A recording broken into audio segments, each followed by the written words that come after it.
5.6 inverse functions. So to find the inverse of an ordered pair, we just want to switch the x and y coordinates.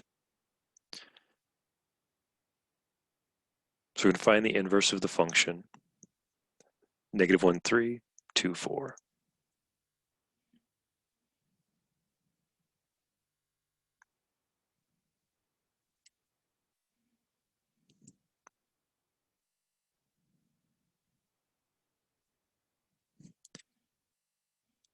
So we're just going to switch the x and y's. So 3, -1, 4, 2. Now, to find the inverse of a linear function, we're going to switch the x and y's and then solve for y. So we're going to find the inverse. F of x is equal to 3x minus 1. We want to sketch the graph of both and then determine if the inverse is a function. So given the graph of f of x,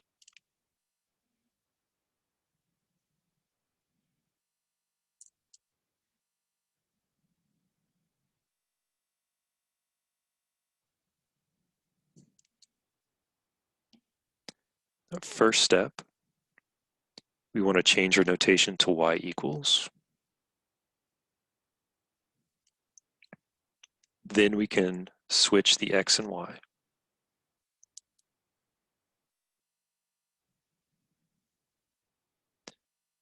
Now we can solve for y.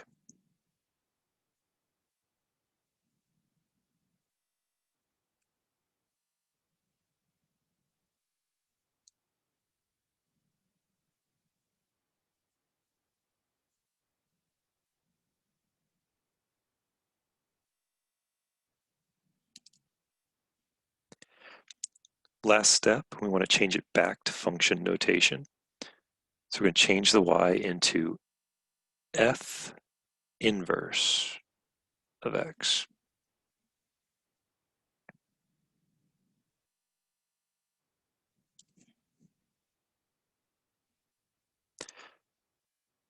Now we want to graph this.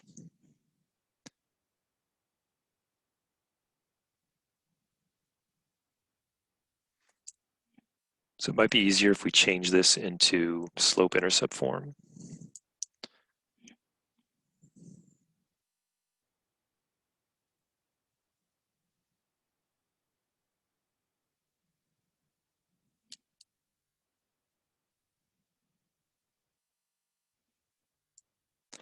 I don't really want to try to put 1/3 on my graph. So let's just find an x that gives us a nicer point. Let's say if x was 2, that would give me 2/3 plus 1/3, 3/3, or 1.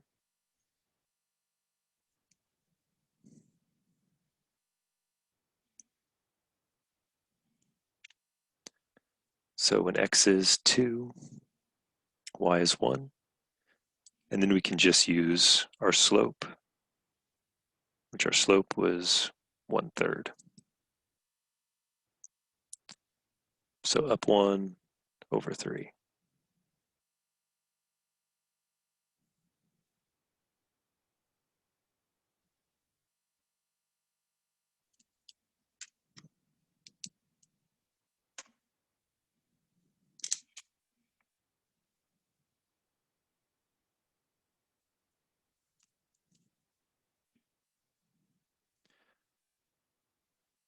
So there is our inverse.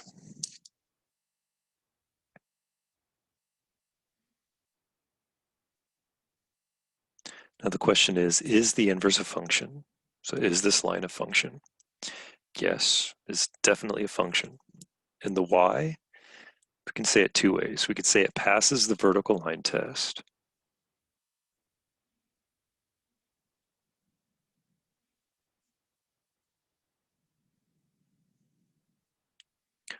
Or every x has exactly one y.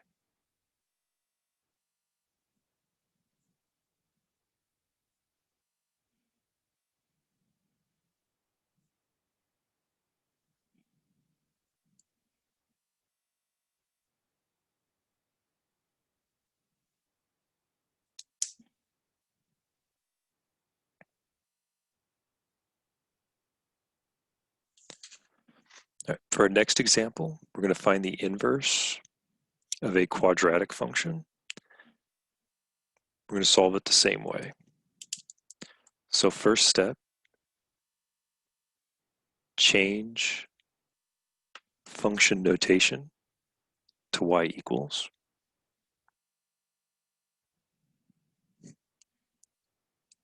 Switch x and y.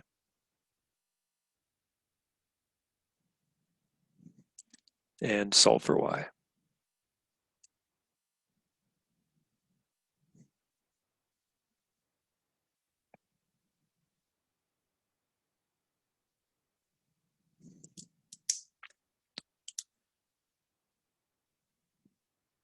So remember, when you take the square root of both sides, you need to include plus or minus.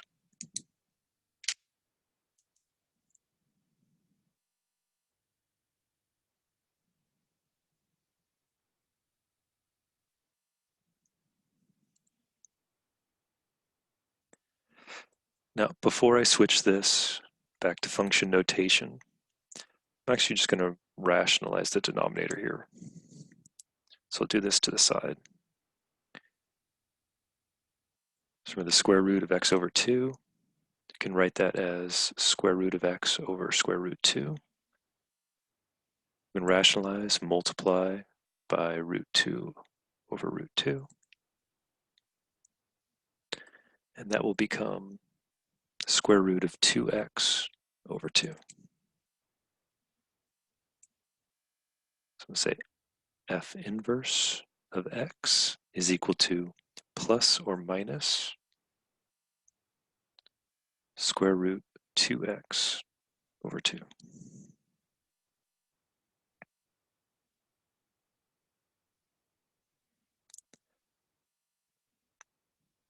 So we want to graph this. Just make a t-chart.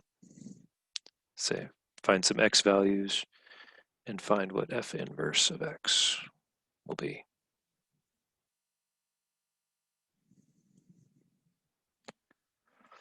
See, plugged in 0. 0 times 2 is 0. Square root of 0 is 0. 0 divided by 2 is 0.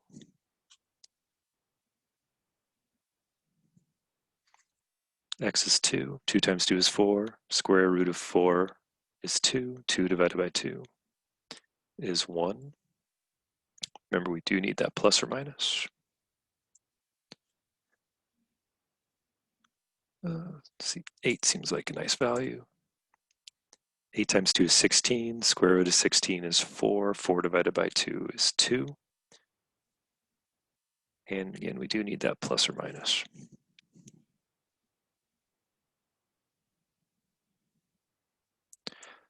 So 0, 0. When x is 2, the function is plus 1 and minus 1. So positive 1 and minus 1. When x is 8, it could be plus 2 or minus 2.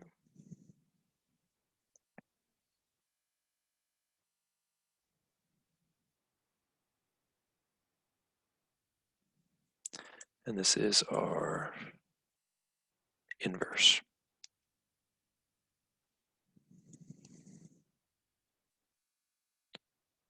All right, so is the inverse a function? No. And again, we could say it fails the vertical line test.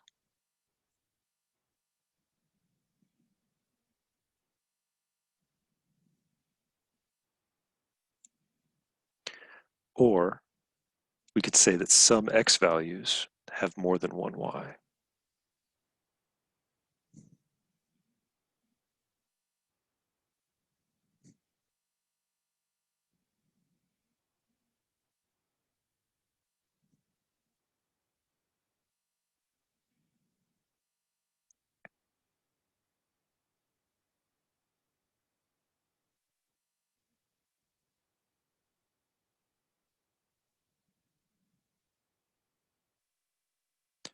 All right, let's do another example.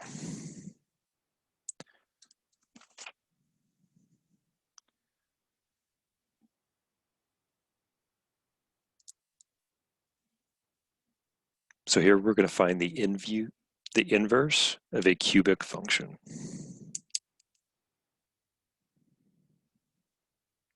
Now, I've already graphed it for you. I just found some nice values to plug in, and we actually have the t-chart here.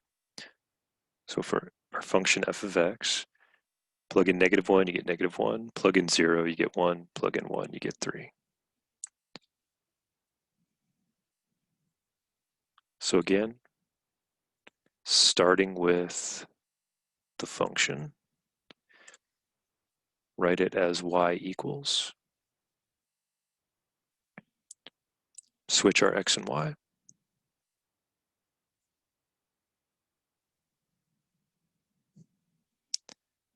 and solve for y.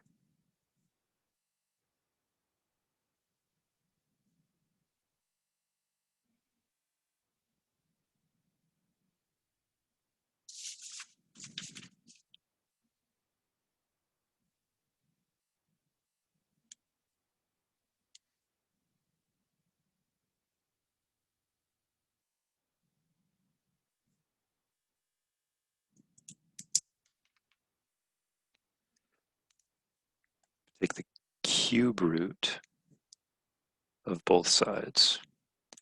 For a cube root, you do not need plus or minus.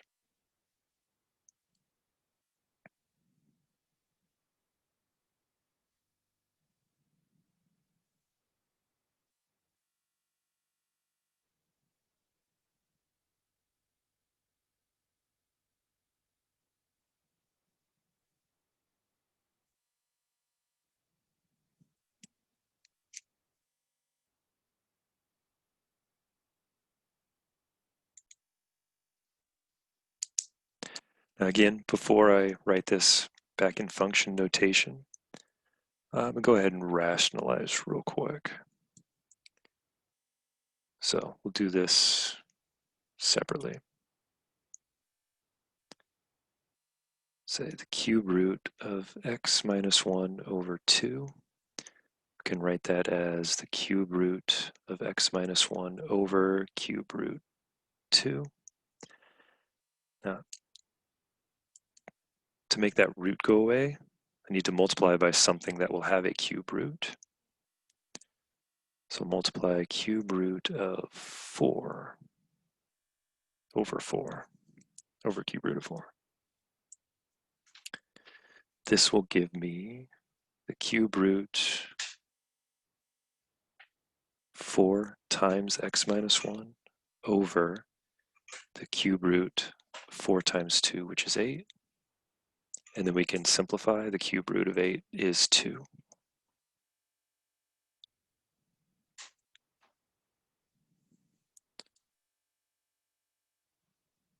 So I'll say my inverse is going to be the cube root 4 times x minus 1 over 2.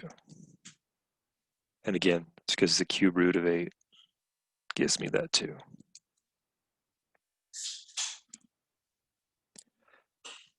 Now we want to graph this. We could make a t-chart, pick some values, plug them in until we found some nice ones.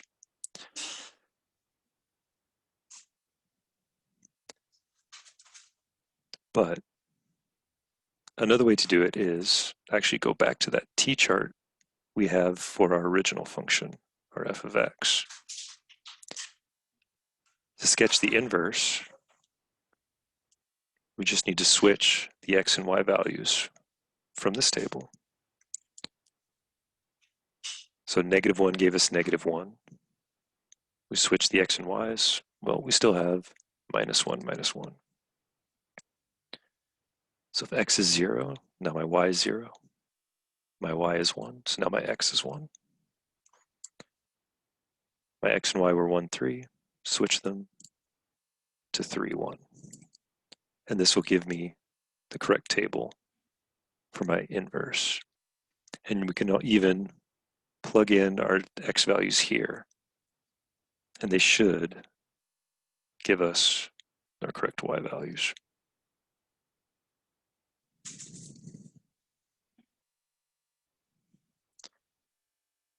-1, -1, same point, 1, 0, and 3, 1.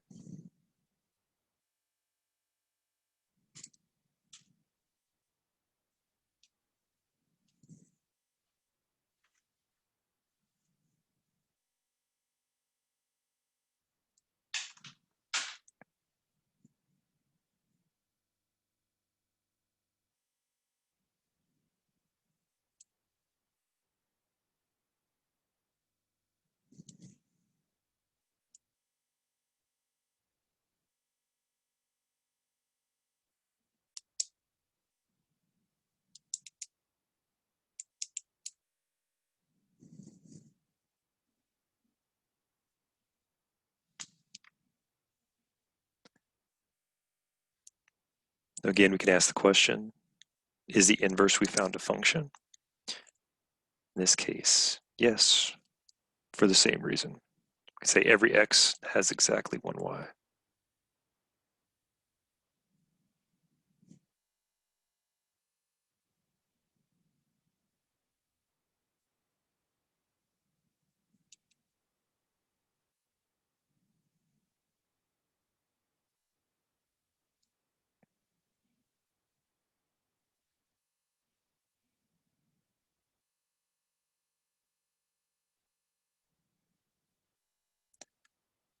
All right, so for our last example, we're going to do something a little different.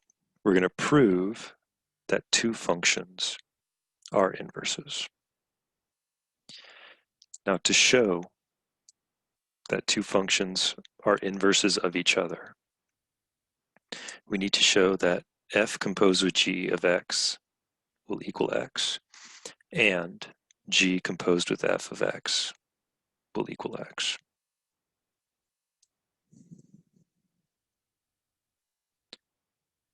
So first step, f composed with g of x. So we start with our function f, and we plug in g.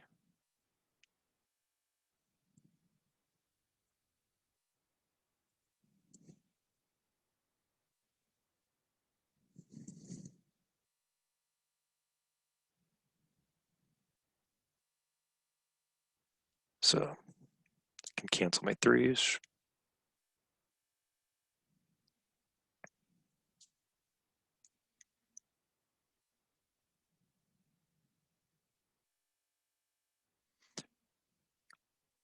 +1 -1 is 0. So I'm left with x. Right, that one worked. All right, so step 2, I'm going to start with g. So g composed with f of x.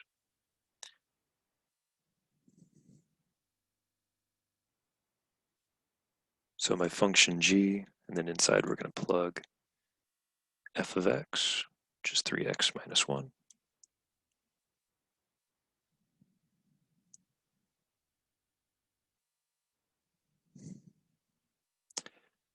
3x minus 1 plus 1. Minus 1 plus 1 is 0.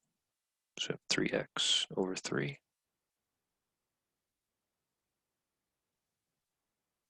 3 divided by 3 is 1. And I have x. So it works. So f of x and g of x are inverses of each other.